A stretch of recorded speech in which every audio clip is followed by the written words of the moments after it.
A ver, ¿cómo es posible que la misma persona sea un genio constructor y un destructor implacable?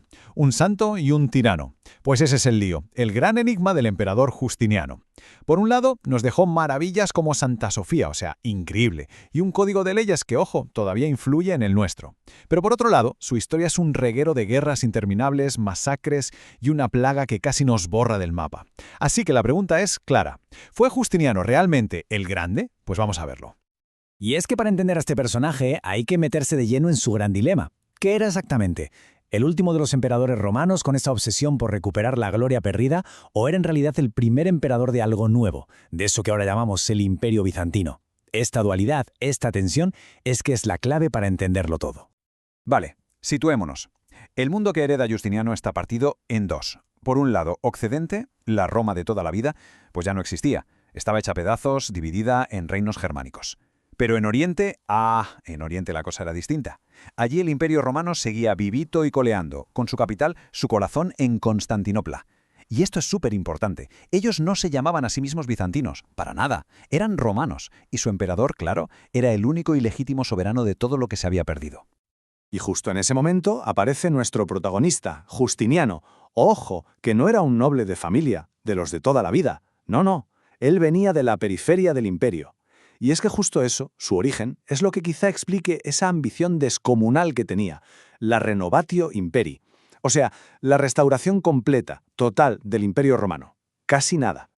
No nació en palacio, para nada.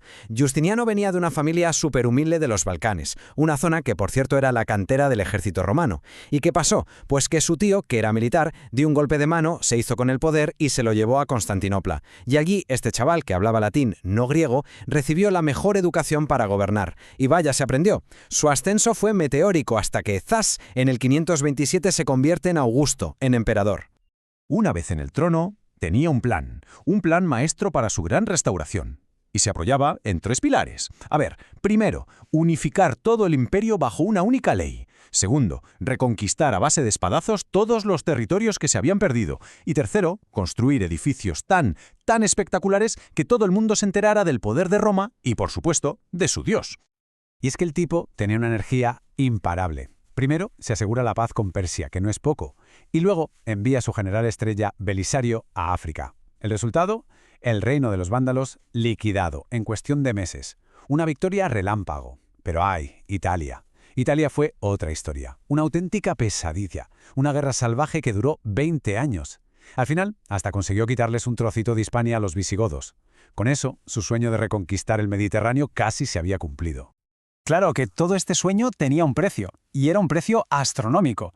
Para poder liarla en Occidente, Justiniano tuvo que, básicamente, comprar la paz en Oriente. Le pagó al imperio persa, atentos al dato, el equivalente a 3.600 kilos de oro. ¡Una locura!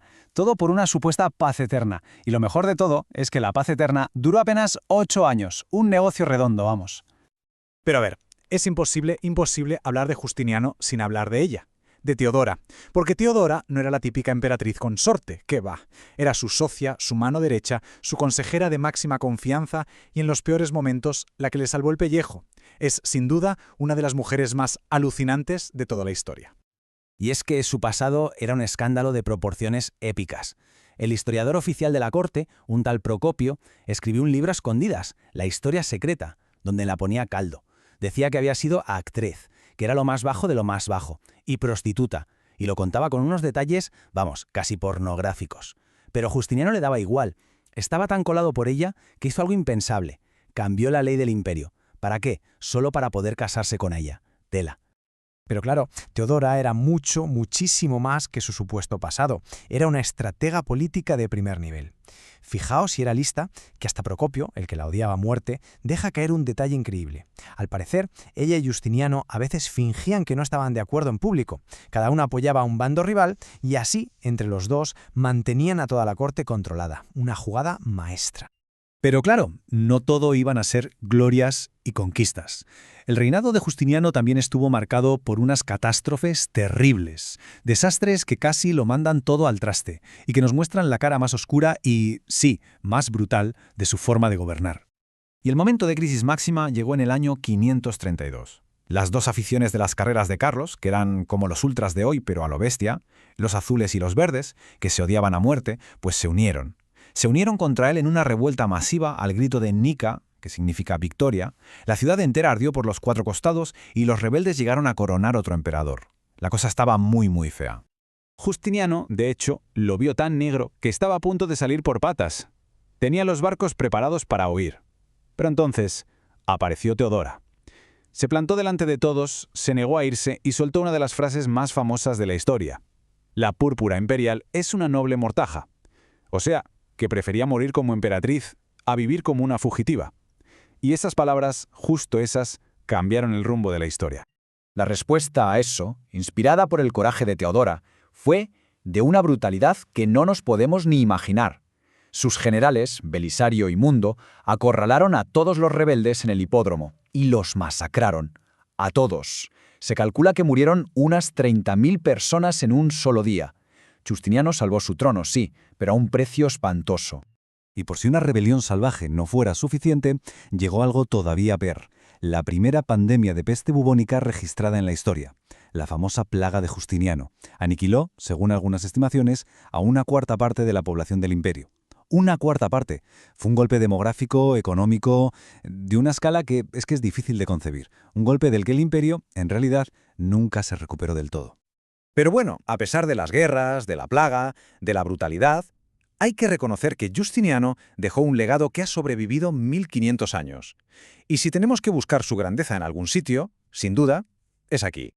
Probablemente su mayor logro, el que más ha durado, fue poner orden en las leyes. Encargó a sus juristas la tarea titánica de revisar, organizar y simplificar 1000 años de leyes romanas. 1000 años. Y lo juntaron todo en una sola obra, el Corpus Juris Civilis. Bueno, pues esta obra monumental es todavía hoy la base de muchísimos sistemas legales de todo el mundo, incluido el nuestro en parte.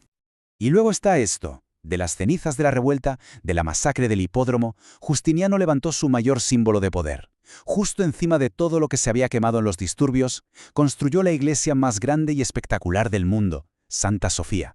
Esa cúpula increíble que parece que flota en el aire era un mensaje para todo el mundo. Un mensaje que decía: he aplastado a mis enemigos y mi poder es absoluto. Así que volvemos a la pregunta del principio. Con todo esto que hemos visto, ¿qué hacemos con Justiniano? ¿Cómo lo juzgamos? ¿Sus logros son tan grandes que tapan sus atrocidades?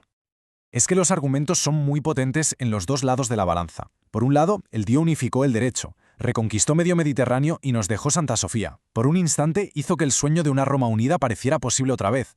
Pero, por otro lado, sus guerras dejaron al imperio exhausto y en la ruina. Su gobierno fue totalmente despótico, y encima le tocó lidiar con una de las peores plagas de la historia. Es complicado, ¿eh? Quizá el veredicto más demoledor es el de su propio historiador, Procopio. En esa historia secreta que escribió a escondidas, para que se publicara cuando él ya estuviera muerto, soltó todo su veneno.